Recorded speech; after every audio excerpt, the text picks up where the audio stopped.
Hello students, कक्षा 12 विषय भूगोल के नोट्स आपको बताएंगे एक एक करके। आज का जो पाठ है वो है अध्याय 6 के नोट्स। अध्याय 6 है जल संसाधन, उसके प्रमुख नोट्स आपको बताएंगे। चैनल को आप सब्सक्राइब कर लीजिएगा। प्रमुख नोट्स और महत्वपूर्ण प्रश्न भी आपको बताऊंगा अगले वीडियो में।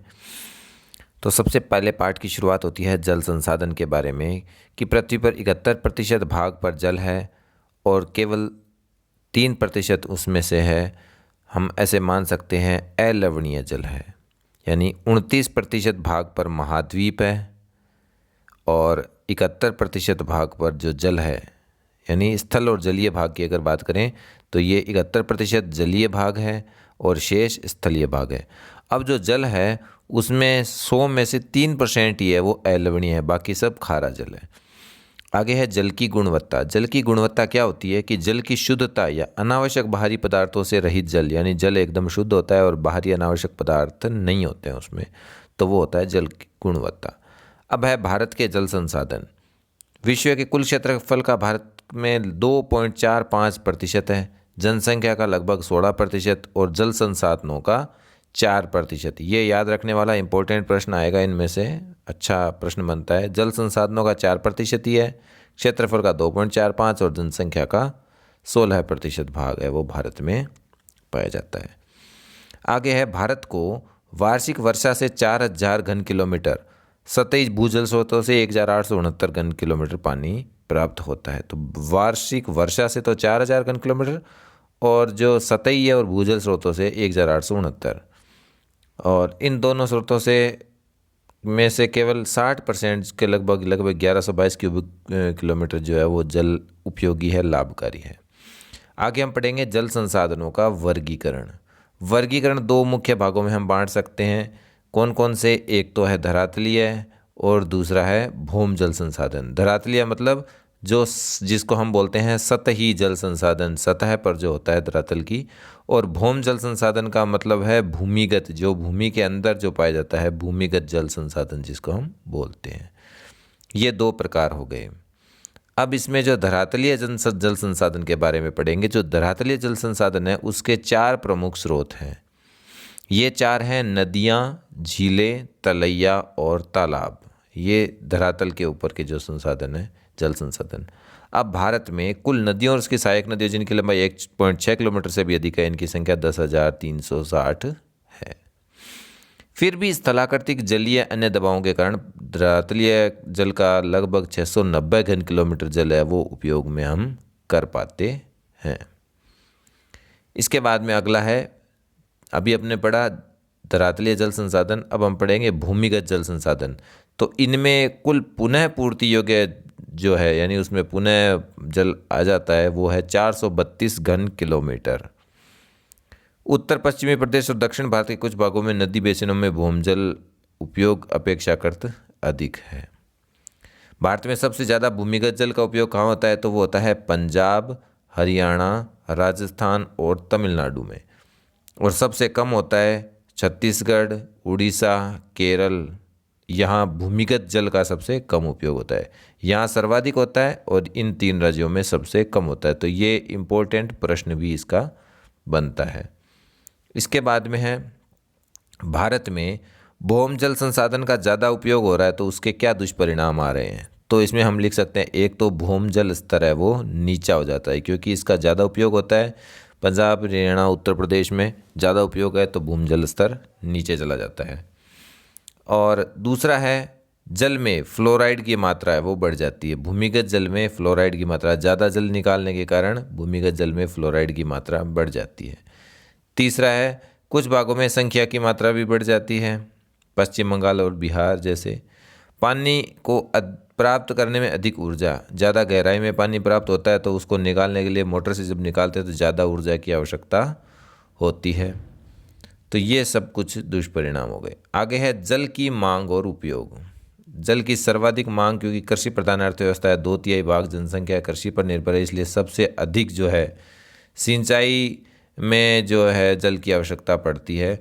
और इसके लिए कृषि उत्पादन बढ़ाने के लिए सिंचाई विकास को प्राथमिकता दी गई है। कई भारत की प्रमुख बहुउद्देशीय नदी घटी परियोजनाओं के नाम लिखो, ये भी एक अच्छा इंपॉर्टेंट प्रश्न बनता है। तो उसमें आता है भाखड़ा नांगल, हीराकुंड, दामोदर घाटी, नागार्जुन सागर, इंदिरा गांधी नहर परियोजना। ये भारत की प्रमुख बहुउद्देशीय नदी घाटी परियोजनाएं हैं। इसके बाद में हम पढ़ेंगे भारत में सिंचाई की बढ़ती हुई मांग के लिए उत्तरदायी कारक कौन कौन से हैं। सिंचाई की ज़्यादा मांग क्यों आ रही है, तो इसके क्या कारण है। तो पहला पॉइंट आएगा इसमें वर्षा का असमान वितरण, क्योंकि भारत में पूरे वर्ष है वर्षा का अभाव रहता है और वर्षा किस पर निर्भर है, मानसून पर। तो इस कारण से शुष्क ऋतु में सिंचाई के बिना कृषि संभव नहीं है। दूसरा है वर्षा की अनिश्चितता। अनिश्चितता का मतलब है केवल वर्षा है, वो वर्षा पर ही भारत की खेती निर्भर है, और चूंकि वर्षा का आगमन नहीं, पूरी मात्रा भी अनिश्चित है, कितनी होगी ये भी अनिश्चित है, और कब आएगी ये भी अनिश्चित है। इस कारण से सिंचाई के द्वारा इसकी कमी को पूरा किया जा सकता है। इसके बाद में अगला पॉइंट है परिवर्तनशीलता, यानी वर्षा की भिन्नता और परिवर्तनशीलता अधिक है। कहीं वर्षा अधिक हो जाती है, तो कहीं समय से पहले हो जाती है, कहीं बाद में होती है। इस कारण भारतीय कृषि है मानसून का जुआ बनकर रह जाती है। तो सिंचाई है वो ज़रूरी है। अगला पॉइंट है मानसूनी जलवायु। अब चूंकि भारत की जलवायु मानसूनी जलवायु है, तो केवल 3 से 4 महीने वर्षा होती है, तो बाकी समय शुष्क रहता है। तो इस कारण से सिंचाई है वो ज़रूरी है। अगला पॉइंट है खाद्यान्न और कृषि प्रधान कच्चे माल की बढ़ती मांग। देश में बढ़ती जनसंख्या के कारण खाद्यान्न और कच्चे माल की मांग में वृद्धि हो रही है, इसलिए बहुफसली कृषि ज़्यादा ज़रूरी हो गई है। तो वहाँ बहुफसली कृषि के लिए सिंचाई की मांग बढ़ रही है। अगला पॉइंट है वो है भारत में जल संसाधन किन समस्याओं से जूझ रहा है। ये छोटे छोटे प्रश्न हैं, 2-2, 3-3 नंबर के प्रश्न आपकी परीक्षा में आ सकते हैं, तो आप इनको नोट करते रहिएगा। तो भारत में जल संसाधन किन समस्याओं से जूझ रहा है। तो पहला है जल एक मानव की आवश्यकताओं को पूर्ति करता है, लेकिन आज जल संसाधन की प्रति व्यक्ति उपलब्धता है वो कम होती जा रही है। ये समस्या, पहली समस्या है कि प्रति व्यक्ति उपलब्धता है वो कम होती जा रही है। इससे जुड़ी समस्याएं क्या क्या है। जल की उपलब्धता में कमी, जनसंख्या वृद्धि है, सिंचाई है, इन सब पर ज़्यादा दबाव है, ज़्यादा दोहन हो रहा है। ज़्यादा दोहन होने के कारण भूमि की जल स्तर है वो घट रहा है, और शहरों में तो बढ़ती जनसंख्या के कारण पेयजल की आपूर्ति भी नहीं हो पा रही। दूसरा पॉइंट है इसमें जल के गुणों का ह्रास। जल का ज़्यादा उपयोग हो रहा है, तो जल भंडारों में कमी आती है, और उसमें बाह्य तत्व मिल जाते हैं, अवांछनीय पदार्थ मिल जाते हैं। तो इस कारण से भी औद्योगिक अपशिष्ट ये सब मिल जाते हैं, तो यह जलीय तंत्र प्रभावित हो जाता है, और कई बार प्रदूषक नीचे तक चले जाते हैं, तो भूमि का जल भी दूषित हो जाता है। आगे है जल प्रबंधन। जल प्रबंधन मतलब जल जो है उसका संरक्षण भी करना है और उसको प्रदूषण करने से भी बचाना है। तो सरकारी स्तर पर बहुत सी नीतियाँ बनी हैं, कानून बने हैं, इनके लेकिन इनका क्या है, प्रभावशाली रूप से कार्यान्वयन नहीं हो रहा। इसलिए क्या है, नदियों के संरक्षण के लिए जो सरकार द्वारा योजनाएं बनाई गई है वो एक तरह से निरर्थक साबित होती जा रही है। जागरूकता और जानकारी का अभाव। जल एक सीमित संसाधन है, हालांकि पुनः पूर्ति कर सकते हैं हम इसकी, लेकिन सुरक्षित रखना इसकी जिम्मेदारी है वो हमारी है, यानी लोगों में जागरूकता का अभाव है। अब अगला पॉइंट, प्रश्न यह बनता है कि भारत में जल संसाधनों की कमी के क्या कारण हैं। तो भारत में जल संसाधनों की कमी का पहला कारण है अत्यधिक उपयोग, कि ज़्यादा जनसंख्या बढ़ रही है, संसाधनों का अत्यधिक उपयोग हो रहा है। घरेलू उद्योगों में, कृषि में, सभी में जल का अत्यधिक उपयोग हो रहा है। दूसरा है नगरीय क्षेत्रों का धरातल कंक्रीट युक्त होना, कि औद्योगिकरण बढ़ रहा है तो नगरीय क्षेत्रों में धरातल कच्चा नहीं है, तो इस कारण से भूमि के अंदर जो जल का रिसाव है वो कम जाएगा, तो भूमिगत जल संसाधन है उनमें कमी आ जाएगी। इसके बाद में अगला पॉइंट है वर्षा का जो जल संग्रहण है उसके संदर्भ में जागरूकता की लोगों में कमी है। वर्षा का जल को इकट्ठा करना बहुत ज़रूरी है, लेकिन लोग जो है वर्षा जल को महत्व को नहीं समझ रहे, तो इसलिए उनके लिए जागरूक करना जरूरी है, और विभिन्न विधियों के द्वारा उनका संरक्षण और संग्रहण वह किया जाना चाहिए। वर्षा जल संग्रहण घरेलू उपयोग भूमि के जल स्तर पर निर्भरता को कम कर देता है। अगला पॉइंट है जलवायु दशाओं में परिवर्तन। जलवायु की दशाओं में परिवर्तन के कारण मानसून में भी परिवर्तन आ जाता है, और इस कारण से धरातलीय और भूमि जल संसाधनों में लगातार है वो कमी आ रही है, क्योंकि पता ही है जलवायु की दशाओं में जब परिवर्तन हो रहा है पृथ्वी में, मौसम में परिवर्तन के कारण मानसून में भी परिवर्तन है वो होता जा रहा है। अगला पॉइंट है किसानों द्वारा कृषि कार्यों के लिए जल का अति उपयोग। देखा होगा खेतों में बहुत ज़्यादा जल, आवश्यकता से अधिक जल पिला देते हैं, तो इस कारण से हम देख सकते हैं कि धरातलीय और भूमि जल का उपयोग है वो बहुत ज़्यादा हो रहा है। इस कारण से जल संसाधनों में कमी आ रही है, और क्योंकि जनसंख्या है है, उनकी आवश्यकताओं की पूर्ति बढ़ रही है, तो एक साल में 3-3 बार कृषि करने से जल संसाधनों पर दबाव है वो बढ़ रहा है। आगे अगला पॉइंट जो है वो है भारत में जल संसाधनों की संरक्षण की क्या आवश्यकता है, आवश्यकता क्यों है। तो एक तो है अलवणीय जल है, उसकी घटती उपलब्धता, शुद्ध जल की घटती उपलब्धता, जल की बढ़ती मांग और तेज़ी से जो प्रदूषण है उससे जल की गुणवत्ता का ह्रास हो रहा है, इसलिए हमें इसका संरक्षण करना है वो बहुत ज़रूरी है। तो जल संरक्षण या प्रबंधन के बारे में, जनसंख्या वृद्धि अधिक हो रही है, जल का ज़्यादा दुरुपयोग हो रहा है, पर्यावरण प्रदूषण हो रहा है, इसलिए क्या है, जल की दुर्लभता बढ़ती जा रही है। भारत को जल संरक्षण हेतु अनेक कदम उठाने हैं और प्रभावशाली नीतियाँ और कानून बनाने हैं। इसके लिए एक सरकार के द्वारा जल संभर विकास कार्यक्रम है, वर्षा जल संग्रहण है, जल के पुनः चक्रण, पुनः उपयोग और लंबे समय तक जल की आपूर्ति के लिए संयुक्त उपयोग को प्रोत्साहन करने की आवश्यकता है। इसमें एक कार्यक्रम आ रहा है जल संभर प्रबंधन, धरातलीय और भूम जल संसाधनों का दक्ष प्रबंधन, जिसमें कि वे जल है वो व्यर्थ नहीं जाए, जल संभर प्रबंधन कहलाता है।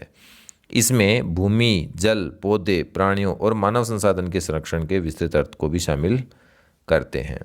आगे इसका उद्देश्य क्या है जल संभर प्रबंधन का, तो कृषि और कृषि से संबंधित क्रियाकलाप, कृषि, वानिकी, वन संवर्धन, इनका समग्र रूप से विकास करना, कृषि उत्पादन में वृद्धि के लिए पर्यावरण ह्रास को रोकना, लोगों के जीवन को ऊंचा उठाना।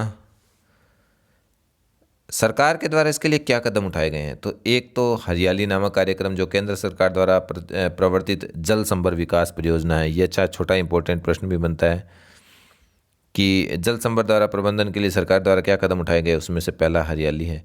अब इस योजना से क्या होता है, इस योजना से ग्रामीण जल संरक्षण करने, पेय जल की समस्या को दूर करने के साथ साथ वन रोपण है, मत्स्य पालन, सिंचाई की सुविधाएं, इन सब को ध्यान दिया जाता है। एक और कार्यक्रम है जिसे नीरू मीरू कार्यक्रम। ये नीरू मीरू कार्यक्रम कहाँ चलाया गया है, ये आंध्र प्रदेश में चलाया गया है। नीरू मीरू कार्यक्रम आंध्र प्रदेश में चलाया गया, इसका अर्थ है जल और आप। इस कार्यक्रम में भी जल संरक्षण की विधियाँ सिखाई गई है। अच्छा, एक राजस्थान में जो है, राजस्थान के अलवर ज़िले में चलाया गया है अरवारी पानी संसद का कार्यक्रम। जोहड़ की खुदाई और बांध बना करके जल को रोकना, ये जल प्रबंधन किया जाना। ये कहाँ किया गया है, अरवारी पानी संसद किस ज़िले से संबंधित है, वो अलवर ज़िले से संबंधित है। ये भी आप इसमें लिखा नहीं है, भूल गया मैं लिखना, इसको आप नोट कर लीजिएगा।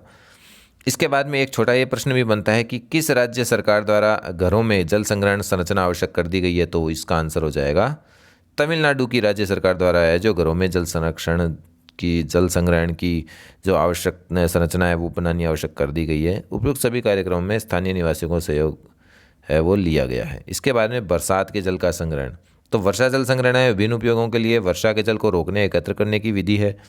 वर्षा जल संग्रहण के आर्थिक और सामाजिक मूल्य, पानी की उपलब्धता को बढ़ाता है, जिससे पशुओं और सिंचाई के लिए उपयोग में लिया जाता है। भूमिगत जल स्तर को नीचा होने से रोकता है, मृदा अपरदन को रोकता है, लोगों में सममुखताई की भावना को बढ़ाता है। भूम जल को पंप करके निकालने में ऊर्जा की बचत है, वो कम ऊर्जा है वो उसकी भी बचत करता है, कम ऊर्जा लगती है। लोगों की समस्या समाधान की प्रवृत्ति बढ़ाता है, प्रकृति में मधुर संबंध बनाता है, लोगों को एक दूसरे के पास मिलाता है। फ्लोराइड्स, नाइट्रेट्स ऐसे संदूषक है, इनको कम करके भूमिगत जल की गुणवत्ता को बढ़ाता है। आगे भारत में जल प्रदूषण को नियंत्रित करने के लिए कौन कौन से उपाय किए गए हैं, तो एक तो जल अधिनियम 1974 प्रदूषण का निवारण और नियंत्रण अधिनियम है। पर्यावरण सुरक्षा अधिनियम है, वो आया 1986 में। जल उपकर अधिनियम आया 1977 में। एक है जल क्रांति अभियान, ये कब शुरू हुआ, बहुत अच्छा इंपॉर्टेंट प्रश्न है। भारत सरकार द्वारा 2015-16 में इसको आरंभ किया गया। इसके क्या उद्देश्य थे, तो अभी हम इसके आगे पढ़ेंगे इसके उद्देश्य। तो इसके कौन कौन से उद्देश्य हैं, तो सबसे पहला उद्देश्य है जल की उपलब्धता को सुनिश्चित करना और स्थानीय निकायों, सरकारी संगठन, नागरिकों को शामिल करके लोगों के संरक्षण के विषय में जागरूक करना। इसमें कौन कौन से कार्य किए गए, एक तो जल ग्राम बनाने के लिए 672 जिलों में से एक ग्राम जिसमें जल की कमी है उसे चुना गया। हर जिले में एक एक गाँव को इसमें चुना गया है। भारत के विभिन्न भागों में 1000 हेक्टेयर मॉडल्स कमांड क्षेत्र की पहचान की गई। प्रदूषण को कम करने के लिए भी प्रयास किए गए। जल संरक्षण और कृत्रिम पुनर्भरण पर भी ध्यान दिया गया। इसके अलावा भूमिगत जल प्रदूषण को कम करना, देश के चयनित क्षेत्रों में आर्सेनिक मुक्त कुओं का निर्माण करना और लोगों में जागरूकता फैलाने के लिए जनसंचार माध्यमों का प्रयोग करना। तो चैनल को सब्सक्राइब कीजिएगा।